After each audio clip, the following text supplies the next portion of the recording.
चींटी और टिड्डा की कहानी।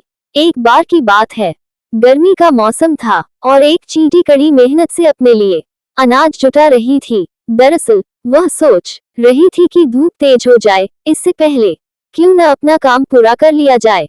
चींटी कई दिनों से इस काम में जुटी थी। वह रोजाना खेत से उठाकर दाने अपने बिल में जमा करती थी। वहीं पास में ही एक टिड्डा फुदक रहा था। मस्ती में वह नाच रहा था, गाने गाकर जिंदगी के मजे ले रहा था। पसीने से तरबतर चींटी अनाज ढोते ढोते थक चुकी थी। पीठ पर अनाज लेकर बिल की तरफ जा रही थी, तभी टिड्डा फुदककर उसके सामने आ गया। बोला, प्यारी चींटी, क्यों इतनी मेहनत कर रही हो? आओ मजे करें। चींटी ने टिड्डे को नजरअंदाज किया और खेत से उठाकर एक एक दाना अपने बिल में जमा करती रही।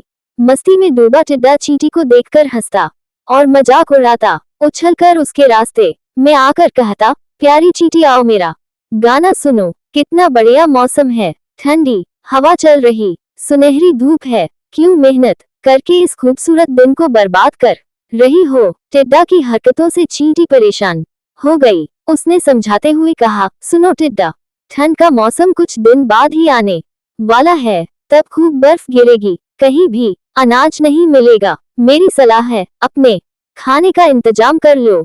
धीरे धीरे गर्मी का मौसम खत्म हो गया।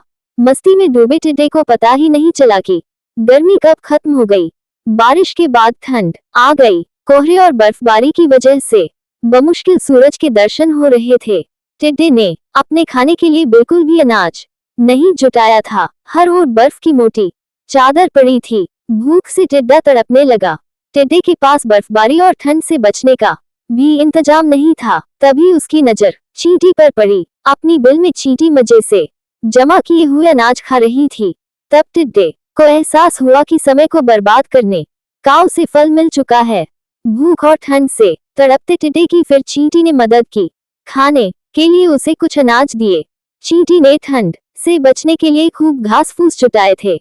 उसी से टिड्डे को भी अपना घर बनाने के लिए कहा। कहानी से सीख, अपने काम को मेहनत और लगन के साथ करना चाहिए। उस वक्त भले ही लोग मजाक उड़ाएं, लेकिन बाद में वे ही तारीफ करेंगे। सब्सक्राइब बटन में क्लिक जरूर कर दीजिए। थैंक्स।